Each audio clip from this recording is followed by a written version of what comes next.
नमस्कार मित्रों, आप देख रहे हैं पांचाल न्यूज। चक्रवर्ती सम्राट लोक सेवा समिति द्वारा निकाली गई भव्य शोभा यात्रा। सम्राट अशोक के जन्मोत्सव पर शोभा यात्रा निकालकर लोगों को जागरूक किया गया। शोभा यात्रा में शाक्य समाज के लोगों ने बड़ी तादाद में भागीदारी की। इस यात्रा में पूर्व बसपा प्रत्याशी नागेंद्र शाक्य ने भी हिस्सा लिया। भारतीय जनता पार्टी के पदाधिकारी रोहित शाक्य ने रेलवे स्टेशन पर अपने प्रतिष्ठान पर स्वागत किया। चक्रवर्ती सम्राट लोक सेवा समिति के जिला अध्यक्ष श्याम शाक्य ने बताया कि सम्राट अशोक के शासनकाल में भेड़ और बकरी एक ही घाट पर पानी पीते थे। सम्राट अशोक के समय में ही अखंड भारत बना था। सम्राट अशोक के समय में ही भारत को सोने की चिड़िया कहा जाता था। युवा हृदय सम्राट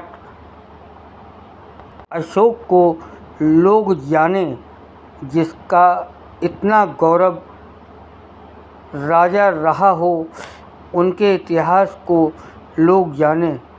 और क्या बताया, सुनिए क्या बताया चक्रवर्ती सम्राट लोक सेवा समिति के जिला अध्यक्ष श्याम शाक्य ने। सेवा समिति जिला अध्यक्ष फरुखाबाद।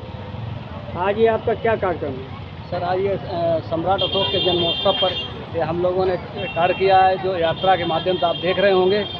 तो इस यात्रा को अब हम लोग इस साल से शुरू किया है, तो आने वाली हर वर्ष में हम लोग यात्रा का इसी तरह से भव्य आयोजन करते रहेंगे, अगर समाज का साथ मिला।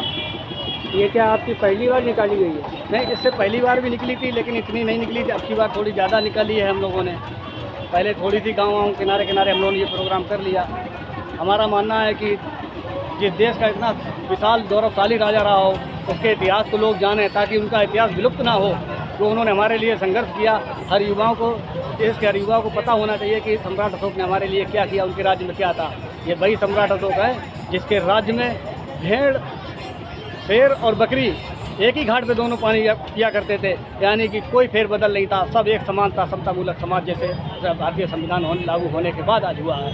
इस तरह से उनके राज्य होता था। तब हालांकि भारतीय संविधान नहीं था, लेकिन एक समान वहाँ पर ये उनका राज्य चलता था, एक छत्र राज्य चलता था। किसी को कोई तकलीफ नहीं होती थी उनके राज्य में। आज हमारा इस यात्रा के माध्यम से हम आपको एक संदेश भी देते हैं देश को, कि जो हमारा भारत पहले अखंड भारत था, सम्राट अशोक के ही समय में अखंड भारत था, और सम्राट अशोक के ही समय में उनको भारत को सोने की चिड़िया कहा जाता था। इस यात्रा के माध्यम से हम लोग जो हमारे जो देश या हमसे जो छोटे छोटे लोग टुकड़े हो गए हैं, उनको हम लोग फिर एकत्र करने का सम्राट अशोक सेवा समिति और चक्रवर्ती सम्राट अशोक का जन्मोत्सव मना करके हम लोग एकत्रित करने का कार्य करेंगे। फरुखाबाद से, इस उत्तर प्रदेश के जो धरती है, फरुखाबाद बीच है, जो मध्य यूपी है, यहाँ से हम लोग स्टार्ट करके देश को संदेश देंगे इसका। ये यात्रा आपकी कहाँ से कहाँ के लिए निकाली गई है?